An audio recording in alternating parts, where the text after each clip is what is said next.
Good afternoon, everyone, and welcome to the 2024 SA Smart Challenge virtual launch. If I could ask our team, all right, I see myself on video, wonderful. I'm Dr. Cliff Zintgraff. I'm the Chief Learning Officer at SAMSAT and the Chair of the Steering Committee for the SA Smart Mayor's Challenge. I would also like to welcome my co-host, Steffi Ockenfelds, our Director of Outreach and Partnerships for SA Smart. If I could ask Steffi to join us. Hello, everyone. Excited to be here for the launch.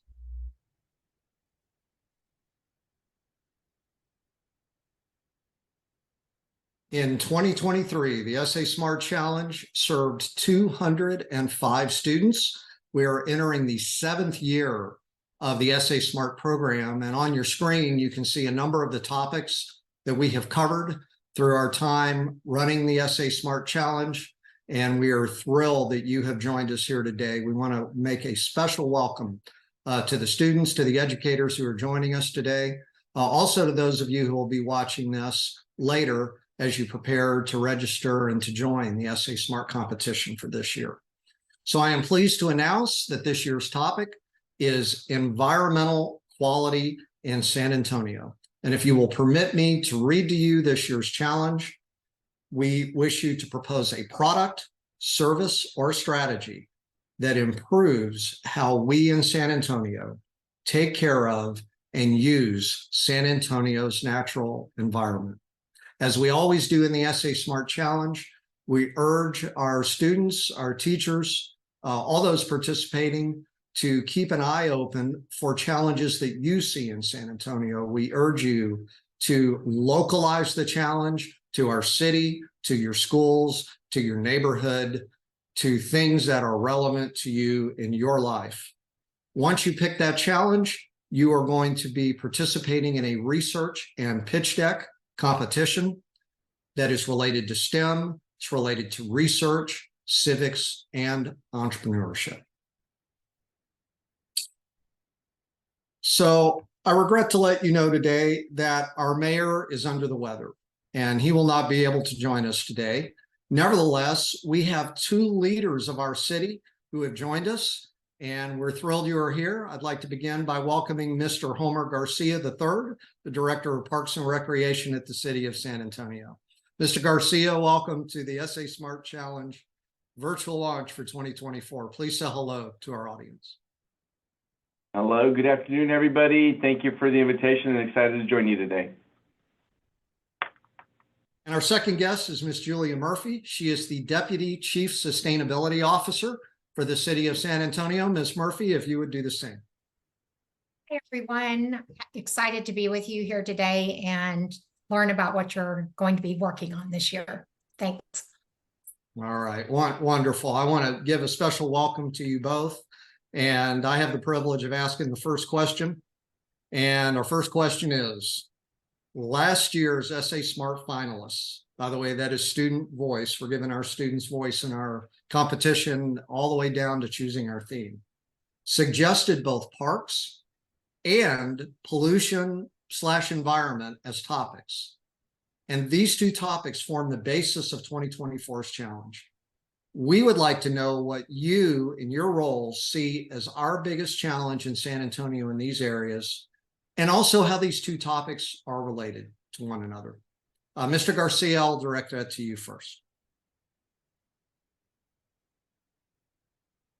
Thank you for the opportunity, and kind of want to just provide a backdrop for the Parks Department. You know, we work very closely with the Office of Sustainability, and as we look, I guess, ahead to the current, fiscal year, budget just was adopted, a lot of new initiatives that are funded, but at the center of it all, I think, is really how our parks are a quality of life issue, and there's several inputs into maintaining that space. As a department ourselves, we certainly are looking at how we can be more innovative, promote conservation. We know that a lot of our team, we're used to how we used to care for our spaces, but as use for those spaces change, we need to be attuned to how we need to modify and pivot and be innovative in doing so. And that's where partnerships with the Office of Sustainability, for example, come into play. Let me give a real world example here and now. One of the biggest things that is new to San Antonio just this past weekend, we opened Civic Park. That's at Hemisphere Park. And when you think about the space that it is, all of the different audiences that come there, we're looking at the equipment, for example, that we use.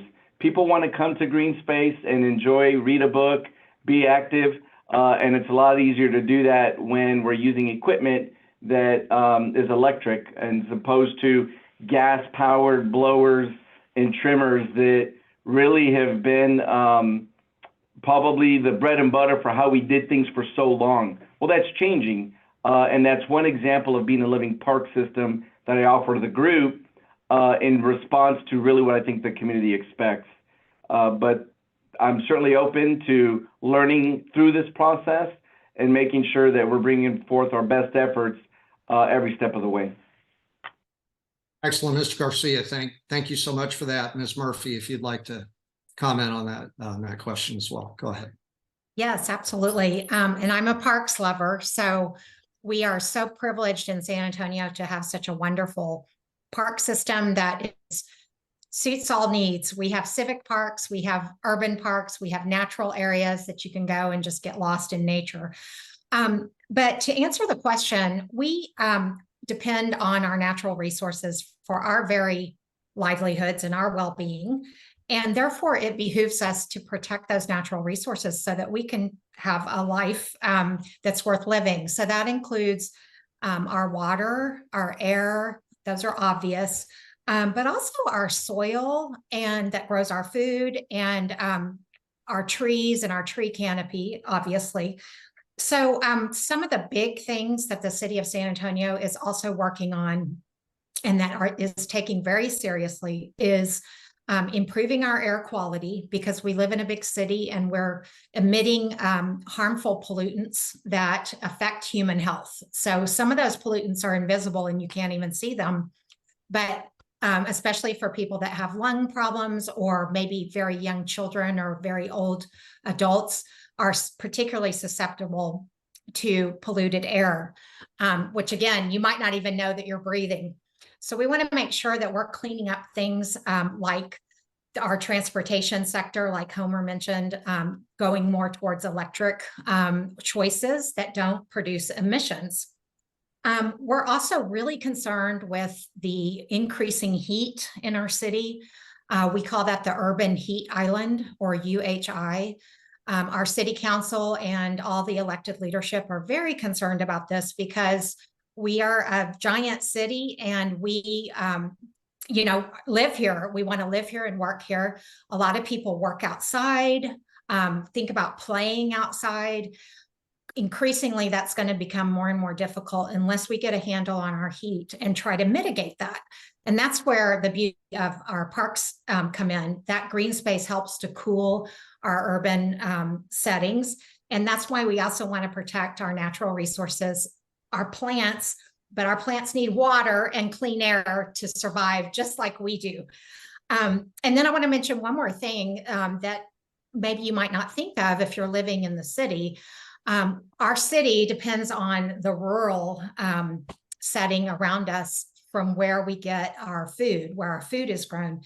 And in Texas, and especially in Central Texas, in Bexar County, where we reside, we are one of the top counties that is where land is being converted from rural agricultural land into more urban uses.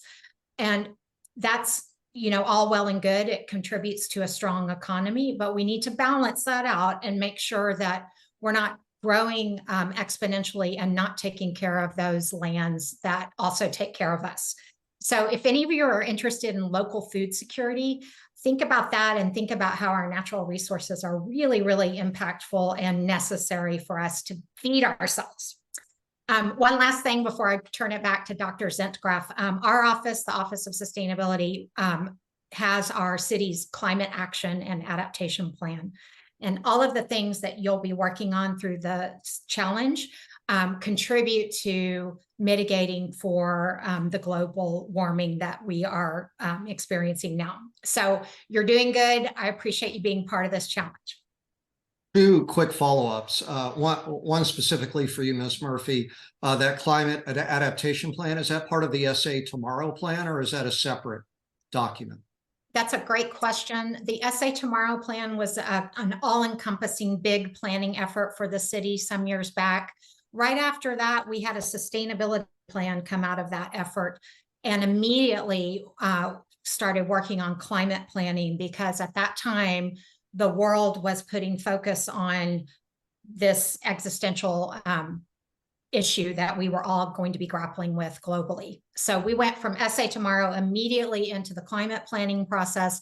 They're very similar documents, but we're really focused on reducing emissions. But not the same. And so the second follow-up, I'll direct to Mr. Garcia first, but it's really for both of you. Since our mayor is not here, one thing I wanted to make sure to mention is that news conference that he did about climate with the president of our country. Do either of you, I imagine you watch that or you're familiar with it. I'm curious if either of you have any, high-level comments about that thing that he did with President Biden. Homer, did you want to take that first, or you want me to go and then I'll hand it to you? Go ahead, okay. Ladies first, and I'll pick it up on the backside. Sure. I'll just state that we're in a really, the stars have been aligning recently, because big amounts of resources, i.e. Financial resources, are coming out of the federal government down to local governments in order to implement those strategies that we all want to see in place to mitigate for greenhouse gas emissions. So this just shows that San Antonio is leading. We have a lot of programs in place, and many of them will start to be implemented this coming year. And so it's really exciting that we're on the map for climate action. Lots of work needs to be done. We're not there yet, but we feel happy that we at least have the resources to put some measures in place to improve our communities. So, Mr. Garcia. Yeah, and I'll augment that a little bit to the extent that, when we think about one of the biggest things that can do, I think, to move the needle and to improve our emissions is really becoming a more walkable community. In the Parks and Recreation Department, we have the benefit of continuing to grow what previously was just referred to as a hike and bike trail network. If we think about the Greenway trails along Salado and Leon, that was more than 2 decades ago, but where our city's at, the way it's used, looking at our trail network as a mode of transportation, starting to connect not only the ring around San Antonio, but with some infill connectors, that really lends itself to furthering the city's goal to really eliminate those emissions. But it certainly is going to take a long view approach, and we're more than 2 decades in the making of getting to building over 100 miles of trail. So in the current bond, we're going to continue to build and add another 21 miles. The county is contributing to that. And I think for anybody listening, the big takeaway there is our various bodies that all manage and have a role in this journey, if you will, they see the value in doing that, and we're putting dollars to work.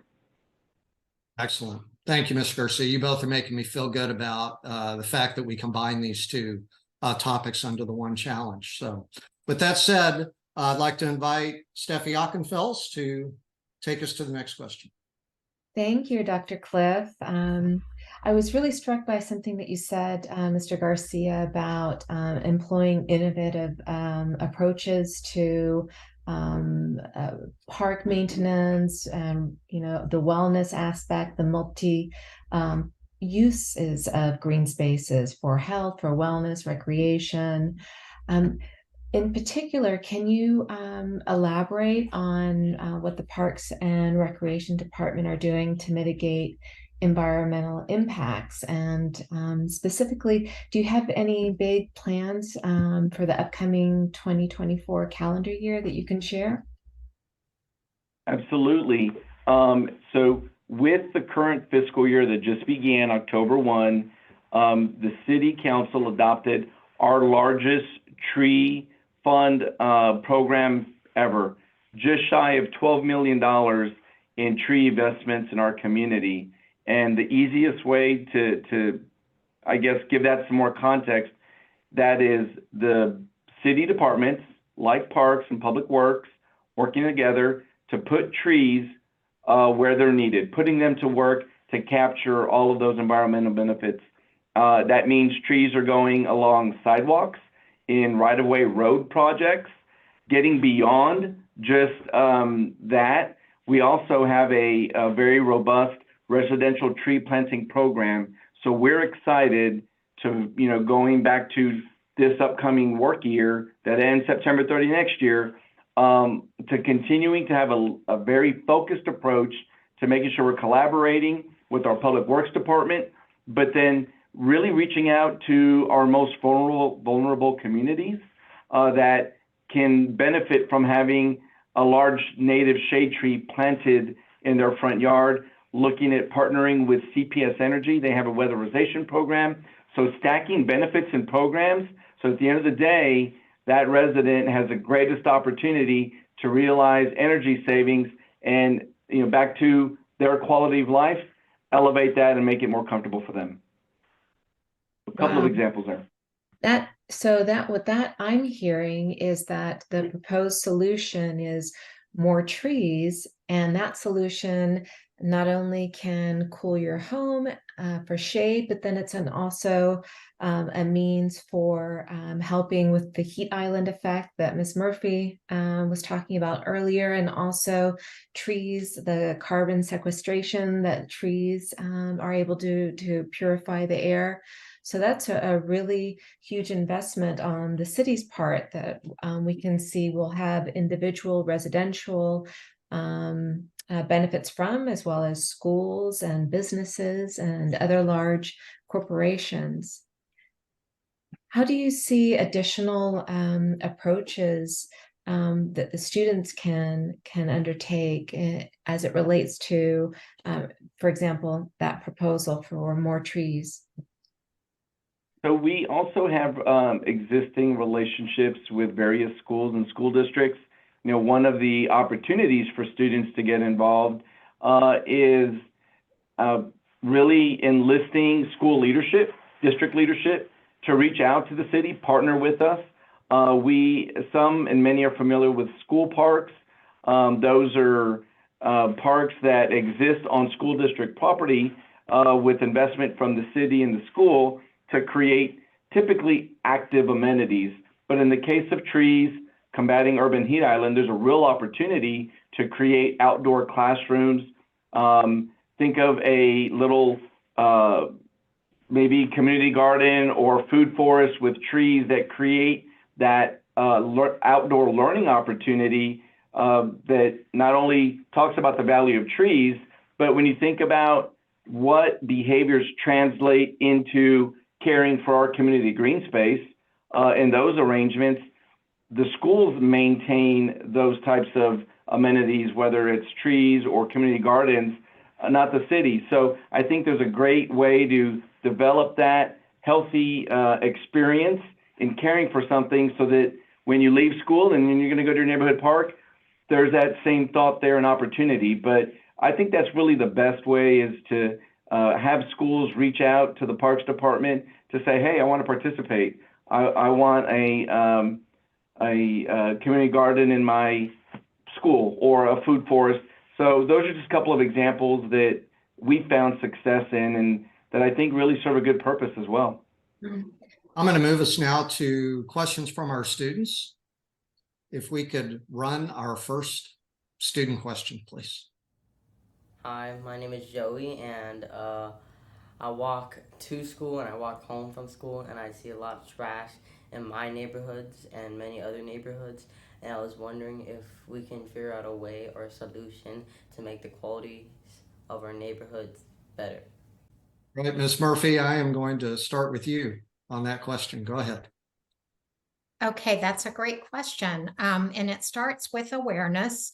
We all share the streets that we walk on and the sidewalks. And so it's public space for all of us. So making people aware that when they litter, they're affecting the environment for all of us, not just throwing their trash aside.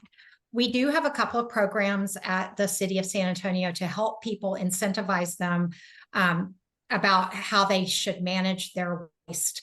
If you're a residential customer in the city of San Antonio, you can actually pay less for your trash pickup if you get a smaller trash can, which means that you're going to try to throw away less in your trash can by recycling or not using it in the first place, or possibly composting some of your stuff that can be composted and turned back into soil. So that's one way to kind of bring awareness around trash in general and how you can actually save money in your pocket by throwing things away the right way. For commercial businesses, there's also a Reworks program, and that's a set of resources for businesses to learn and teach their employees about recycling and using less to begin with and how to manage waste. It's really hard to tackle those just people that might just throw their trash by the side of the road because you kind of have to see them to say something about it. But starting with awareness, I think, is a really good way to just alert people to why it's important not to do that. And that can be a small campaign that maybe your school does. Maybe there's an art contest around why you shouldn't litter. The state of Texas used to have a Don't Mess with Texas big campaign that was very successful. So people take this seriously. But unfortunately, there are those who tend to break some rules too. You know, Ms. Murphy, I've heard that it's mighty reckless to mess with Texas. you may remember that. Well, and at the time, I mean, and I think they still do. If you're caught throwing the trash out your car window, you can be fined. You can be pulled over and get a ticket. But the key is catching somebody that when they're doing it. I had a friend who got out of their car and threw the trash back in the window of the person who threw the trash out their window. But anyway, that's a story for another day. Let's go ahead and move to our second student question, if we could, please. Hello, Mayor. My name is Jeremiah, and I noticed that lots of kids here at the school just throw their food away if they don't eat it, and I was just wondering, how can we fix this, or how can we stop from all this food being wasted? So I'll let our guests decide who should answer that. I want to make sure you both get at least one more opportunity to share some words of wisdom. We have about 3 minutes left. Go ahead, please.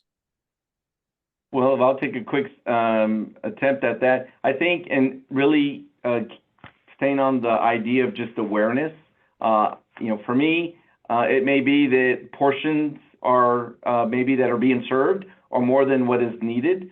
And so really raising and elevating that to leadership there at the school to reconsider that maybe we don't need 2 scoops of peaches or whatever it is, right? But that's kind of one thing that I'm hearing. But then also too, there's really an opportunity when food is to be, and there's something Julia talked about earlier, is a composting program. So while food can be thrown away and if it's not composted, then it is really wasted at that point, versus I'm done, and not hungry anymore, rather just throw it in the trash can. Maybe develop a composting program there at the school that really helps create that as a nutrient to go back into, whether it's school space, a park, what have you. And I'll just add really quickly, this is one of my favorite topics. And one thing you could do is when people learn where their food comes from, remember I mentioned the agricultural areas outside of town, they're less likely to waste it because they understand that, oh gosh, somebody took the time to plant those seeds and harvest that food and get it to market. And they used a lot of water and fertilizer and, trucks to get that food to the cafeterias. And so meeting the farmers is a really cool way to kind of bring awareness. So you wanted to invite a farmer into your school to give a little talk on what they do every day, that would be neat. And I think it would make that connection with some people that might not see that. One last thing, when you have time, go look at the Environmental Protection Agency's food pyramid, and it's an inverted triangle. So at the top is that food for people. Before we ever even send it to composting or to the landfill, which is the last resort, we want to see if other people might be able to use that food. Maybe not in a school setting. It might be difficult to find another place for that food to go, but animals have to eat too. So maybe it could go back to those farms that have cows and sheep. So anyway, it's a big issue. Thanks for bringing it up. And there's a lot of research around that. So I think it's a really interesting topic. Thank you so much. Let me bring us all on screen together before we wrap up. I kind of stole Steffi's last question there, and I just have a feeling she might have something she'd like to add to that real quick. We got about 1 minute left. On a personal note, when I walk my dogs, I pick up trash because inevitably there's something along the sidewalk. It's my responsibility. If I see it, I feel that I need to pick it up. So I pick it up, I carry a bag with me, and then if I can recycle any cans, then I do. But also it's multi-purpose, because when I walk the dogs, I also carry scraps of peels from vegetables and fruits with me. And I also feed the deer that are in my neighborhood with those leftovers. So it hasn't gotten to the compost. I've given it to the deer first, and then the things that they don't like, I have in the compost bin. If you don't compost personally, it's the gateway to sustainability. Try it out. It's kind of fun, actually, because you can make dirt out of banana peels, and it's going to nourish the earth and then produce really good food in your home garden as well. So Excellent. So I want to thank everyone. Technically we're out of time, but I'm going to give everyone a 15-second last word of wisdom. Mr. Garcia, for our students, anything you'd like to share with them before they get started? I would say challenge the city to do more. I'm going to drop 2 quick programs. One, we do have a Adopt a Park program. Public Works has an Adopt a Spot program. So back to the issue of trash along neighborhood walkways and whatnot, and we can help coordinate both of those. Excellent. Ms. Murphy. Yes, I'm just happy that you're participating in this challenge. Our youth are our future. We recognize that as older people in the community. We're ready to bring new brain power on to solve the world's problems. And we think you're the key to keeping us all healthy and happy. Thanks. Thank you so much, Mr. Garcia and Ms. Murphy. We really appreciate you being with us today. I would like to put up our welcome screen, which is also our closing screen as well. To those of you who are watching, and if you have not registered yet, you want to visit www.sa-smart.org. Get your teams registered. I will let you know that we are going to go through this video, and the resources that were named, we will get those up on our competition page under the resource section. And I also want you to know we are already working with the mayor's office to schedule a new opportunity for a conversation with Mayor Nurnberg so we can share his expertise with you as well. Thank you so much for joining us. Good luck to all these teams, all the students in the SA Smart 2024 Challenge. Have a good day.